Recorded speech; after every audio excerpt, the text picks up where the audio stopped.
La mort d'un enfant est l'un des chagrins les plus profonds que l'on puisse connaître. La mort d'un enfant en bas âge provoque un chagrin particulier pour une vie qui n'a jamais été vécue. Seuls les parents qui ont vécu une telle perte en comprennent l'impact dévastateur.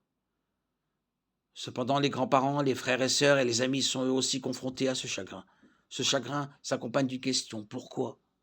Pourquoi? Cette question s'accompagne souvent d'une colère sous-jacente à l'égard de Dieu qui a laissé mourir l'enfant. Souvent, la première réaction face à une perte indicible est de demander pourquoi. Cependant, lorsque nous demandons pourquoi dans des situations qui échappent à notre contrôle, ce n'est souvent pas ce que nous voulons dire.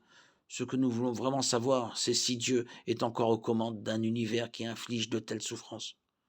Nous punit-il? Est-il en colère contre nous? Avons-nous fait quelque chose qui mérite un tel chagrin? Derrière toutes ces questions, nous voulons savoir si la mort de cet enfant sert à quelque chose. Lorsqu'un bébé meurt, nous ne voyons qu'un potentiel gâché. Nous imaginons des fêtes d'anniversaire que nous n'aurons jamais, des remises de diplômes que nous ne verrons jamais, et des étreintes avec un bébé que nous ne ressentirons jamais. La perte semble un gâchis total, et la perception d'une souffrance dénuée de sens peut alimenter la colère, la dépression, la confusion, le déni et d'autres réactions négatives.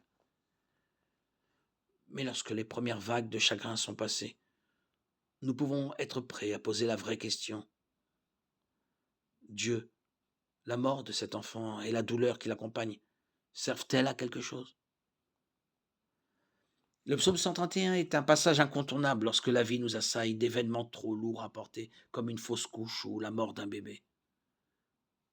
Éternel, je n'ai pas un cœur orgueilleux ni des regards hautains et je ne m'engage pas dans des projets trop grands et trop élevés pour moi. Au contraire, je suis calme et tranquille comme un enfant sevré qui se trouve avec sa mère. Je suis comme un enfant sevré. Israël, mets ton espoir en l'Éternel dès maintenant et pour toujours. D'un point de vue théologique, nous pouvons dire que la raison pour laquelle tout le monde meurt, y compris les bébés, est que nous vivons dans un monde déchu et brisé qui porte les effets du péché. De même que par un seul homme le péché est entré dans le monde et par le péché la mort, de même la mort a atteint tous les hommes, parce que tous ont péché. Romains 5,12. La mort d'un bébé ne nous convient pas et ne devrait pas nous convenir. Ce n'est pas ainsi que Dieu avait prévu la vie à l'origine. Les malformations congénitales, les anomalies chromosomiques et les difformités qui sont toutes des facteurs de fausses couches et de mort infantile sont les résultats du règne de la mort sur la vie humaine. Parfois Dieu peut prendre un enfant dans la vie terrestre, serait rempli d'agonie. Aussi douloureuse qu'elle soit, la mort d'un bébé est parfois une miséricorde. Nous pouvons nous assurer que, quelle que soit la durée de la vie de l'enfant, il ou elle a rempli le dessein de Dieu sur terre et que Dieu a donc jugé bon de le ramener à la maison.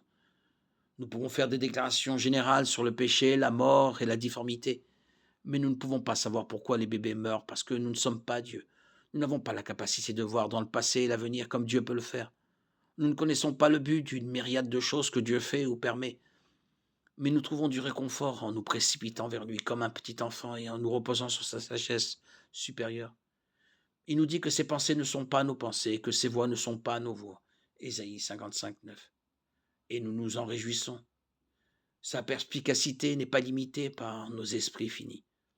Son expérience ne se limite pas à 60 ou 70 ans sur une seule planète. C'est lui qui a créé la planète et les humains qui l'habitent, et il en sait bien plus que nous sur le fonctionnement de la vie. Apocalypse 1,8.